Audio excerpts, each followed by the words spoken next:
UBIT may not be as bad as you think. Hey everyone, Adam Bergman here, tax attorney and founder of IRA Financial. Welcome to another episode of Adam Talks. And on today's podcast, why the unrelated business income tax may not be as harmful for your IRA as you think.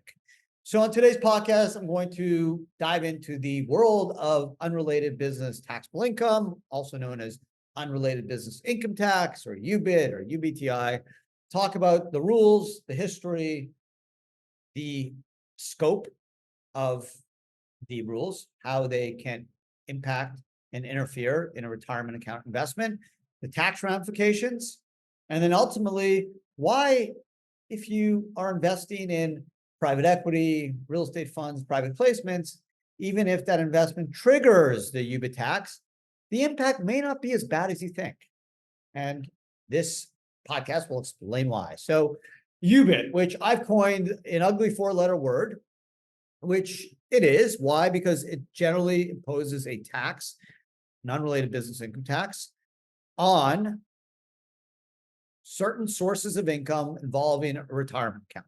Now, I'm not going to focus on charities because when unrelated business income tax was first put in the tax code, all the way back in the 50s, it was there to target unrelated business income from a charity or tax exempt, right? A 501c3, a 501 trust, a hospital, a Red Cross. They do amazing work. But Congress was worried that if Burger King, McDonald's, Pepsi, Ford, if they just set up charities and ran their business through charities, they can escape taxation. So they created this UBIT regime that basically stated the following. If you're tax exempt, i.e. the Red Cross, hospital, charity, and you have unrelated business income, so I'm mentioning the word unrelated because it's relevant in the tax exempt charity world, but we'll see, it doesn't really make a lot of sense for IRAs or 401k plans, but let's just stay in the charity world. You're a hospital and your mission, your exempt purpose is obviously to care for people, save people's lives, help the sick. And you decide to sell coffee, plants, flowers, balloons, parking spots. Is that related to your exempt purpose? No, it's unrelated business income, just like if you sold bicycles or computers or shoes. And the rules were put in place to stop companies like McDonald's from saying, you know what, we're just going to set up a charity and sell hamburgers and fries through our charity and never pay tax. So they basically said, listen, if you're a charity and you're generating income that's part of your exempt purpose, no problem. We'll exempt that from taxation. But if you're a charity and you're selling random widgets that are not related to your exempt purpose, we're going to have to tax that, because if not, we're not going to be able to protect the exempt status of organizations. Everyone's just going to flood in and argue they're a tax exempt and then escape taxation. So they came up with the concept of unrelated business taxation. And for charities, it makes sense. It's easy to gather whether selling a widget is part of your exempt purpose. And for those who trigger the UBIT, they have to pay a tax, and the tax rates are not your income tax or even the corporate tax rate. It follows the trust tax rates, which get triggered. The highest tax rate in 2024 is 37%. It gets triggered at around $15,000. So it's a very, very, very low income threshold. Versus if you are an individual and pay income taxes, the highest tax rate is when your income's around 650,000 or so. So much, much lower in the case of a trust. Now you'd file a 990T, and you would then, the charity would pay the tax on the 990. Okay, it wouldn't be on your 1040. And the charity would be the identifier taxpayer, not you personally. So now let's move into the IRA world. IRAs were created 50 years ago by ERISA in 1974, September 1974. And IRAs are tax exempt trusts. They're not 501c3s, but they're 501a trusts. That's one of the advantages of investing through an IRA, is the income and gains from the IRA is not subject to taxation in general. right? But if the IRA generates UBIT, then it could be subject to taxation. Now, there's in general 3 ways an IRA could trigger UBIT, right? And the concept of unrelated, remember I talked about unrelated business? It doesn't really apply to IRAs, right? IRAs don't have an exempt purpose. It's not a charity where it's a hospital, its role and mission is to care for the sick. IRA's sole mission is to grow and have as much money in there as possible to help the IRA owner or their beneficiaries in their lifetime and beyond. So the fact that IRAs actually are part of the UBIT regime is probably a mistake. It probably should have been carved out, but it wasn't. And why? Just because I don't think Congress understood the impact that UBIT would have on IRAs. Maybe they did, maybe they thought be another way to generate more revenue, but either way, they essentially expanded the UBIT regime to target IRAs. So 3 instances where an IRA will trigger UBIT. 1, it uses a non-recourse loan to buy real estate. A non-recourse loan is a loan not personally guaranteed by the IRA owner. The reason the loan must be non-recourse is 4975C, which are the prohibited transaction rules. It does not allow an IRA owner to personally guarantee an obligation of their IRA. So that's why the loan must be non-recourse. 2, use a non-recourse loan to acquire an asset like stocks, okay? 3rd, you invest in an active trader business like a restaurant through a pass-through entity such as an LLC. Why am I saying pass-through entity? Because if you are investing in NVIDIA or Apple, they are businesses. So shouldn't the UBIT tax be triggered? The answer is no, because publicly traded companies, even REITs, are corporations. So think of a corporation as a big box. It has a corporate level tax. So the UBIT tax does not need to apply to that entity because there's already a corporate level tax. On the flip side, in the case of a pass-through entity like an LLC, there is no entity level tax, right? All the income flows through to the owners, and the owners are members of the LLC or partners of the partnership, pay tax on the flow through the income. So in that sense, there's no tax that gets triggered. And the idea of UBIT is we have to penalize that transaction. So the UBIT tax comes in at that level and imposes a 37% tax on the entity, pass-through entity that's engaged in an active trader business. So some examples that trigger UBIT, right? You buy a house and 100 grand your IRA, borrow 100 grand from a bank or non-related party, non-recourse, 50-50 debt to equity ratio, 50% of the income will be subject to UBIT. You invest in a hedge fund that uses leverage, pass-through, partnership, could trigger UBIT. You invest in a real estate fund using leverage, pass-through, could trigger UBIT. You invest in a private placement, a private deal involving a pass-through business, could be UBIT. You invest in a private equity firm, pass-through, and the portfolio companies are LLCs, not corporations, could be UBIT. Okay, so UBIT does pop up. And again, it could be seen as a ugly 4-letter word because it's going to take a tax-efficient investment and impose up to a 37% tax on the income. But here's the thing, and here's the real core of today's podcast, is there's a concept called tax distributions that no one really talks about. And what a tax distribution is, and it occurs in private equity deals, private placement deals, real estate funds, even hedge funds, where there's phantom income. Phantom income means you own, let's say, 1% of a partnership that has $1 million of profit. Okay, so you have, well, let's just keep the numbers simple, 10%, $1 million, right? So $100,000 in net profits.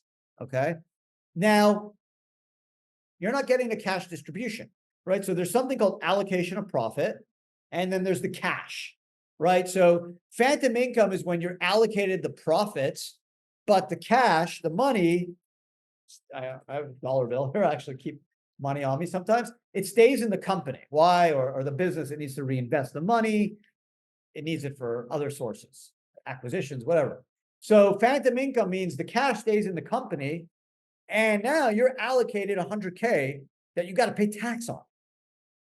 So what do? Well, you can't go out of pocket because you may not have $35,000, $37,000 lying around to pay the tax.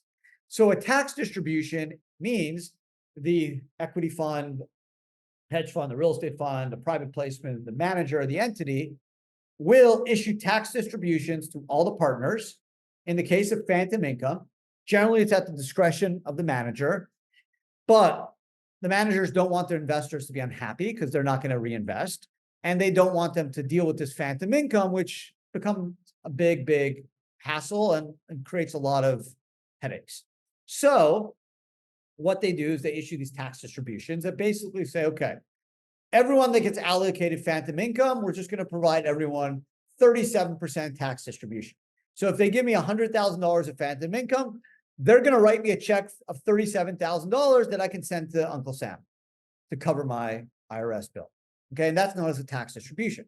Now, this is where the fun starts, and this is where the negotiation begins. Then you can talk, if you have the ability to do, depending on the size of your investment, to say, okay, the tax distribution is not going to take priority over distributions in the future based off a distribution waterfall, right?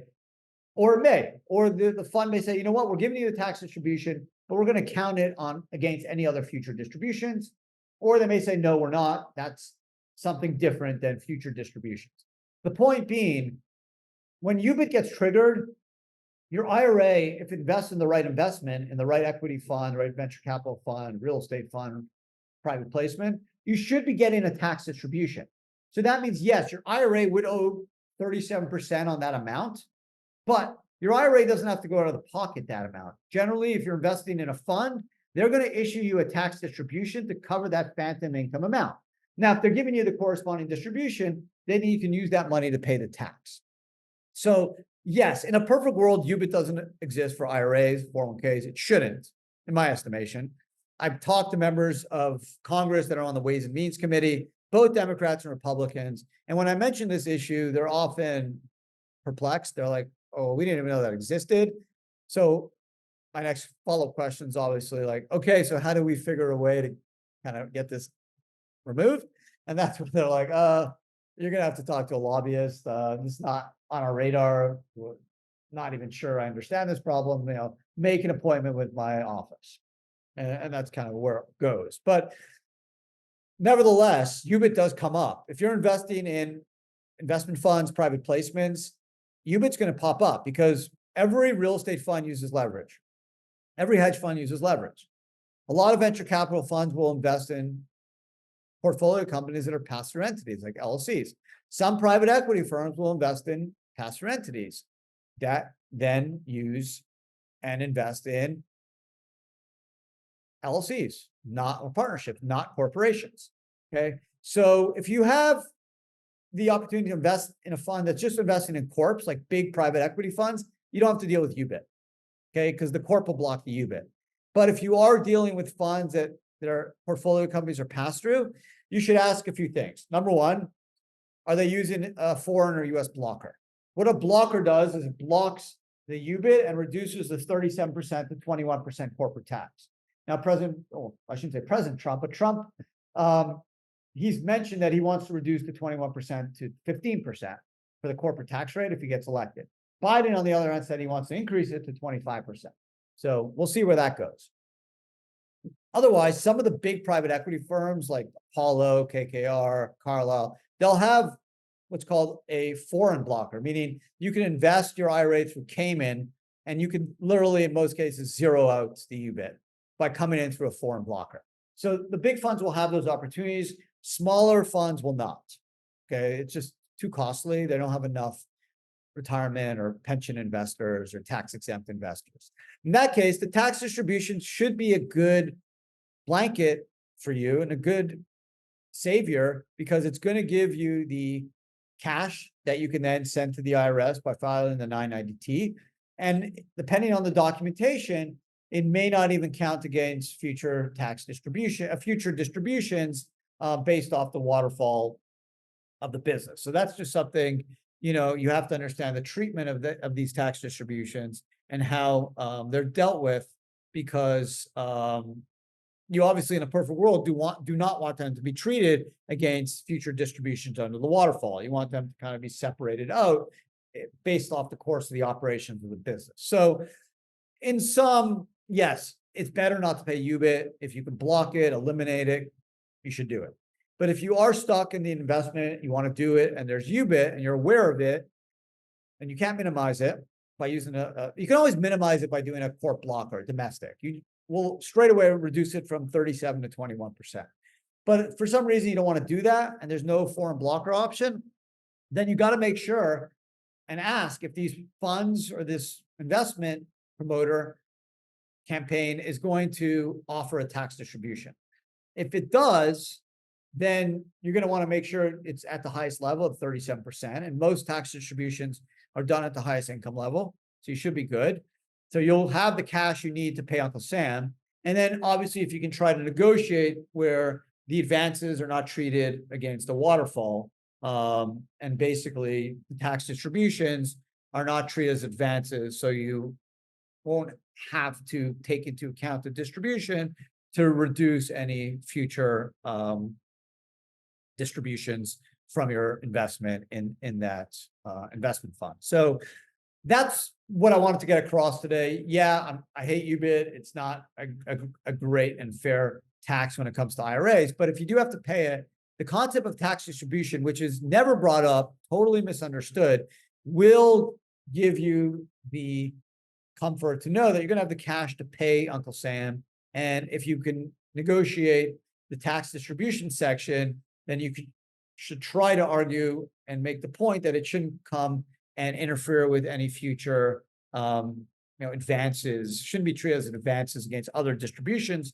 based off the waterfall, but should be treated in a separate bucket just based off a tax response for dealing with making sure you can pay your taxes on the phantom income, but the cash or advance on the tax distribution is not going to impact any future distributions under your waterfall. So your lawyer will know what that means, but the point of today's podcast is just kind of bring that out, issue spot, make you aware of what UBIT is, how it's triggered, those three instances with an IRA. Yes, in a perfect world, it doesn't exist. You can minimize it by using a domestic C Corp blocker, maybe eliminate it by using a foreign blocker, depending on the fund. But if you can't eliminate or block it, then at least understand it and make sure the fund offers tax distributions, or the investment entity is going to offer tax distributions, which will then give you the cash you need to deal with phantom income.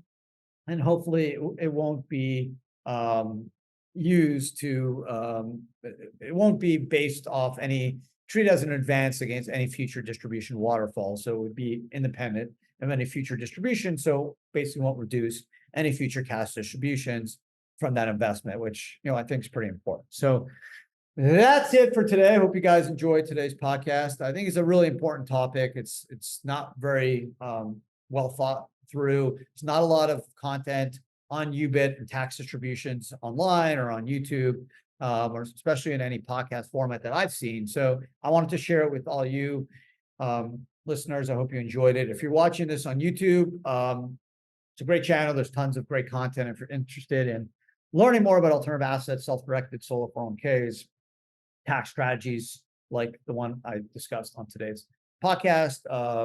So definitely subscribe. It's free. What are you waiting for? It doesn't cost you anything. And I promise you, you're going to be a smarter, richer, and wiser investor for doing so. That's it. Have a great day. I appreciate you guys hanging out with me today. And I hope to see everyone again next week. Ciao and be well.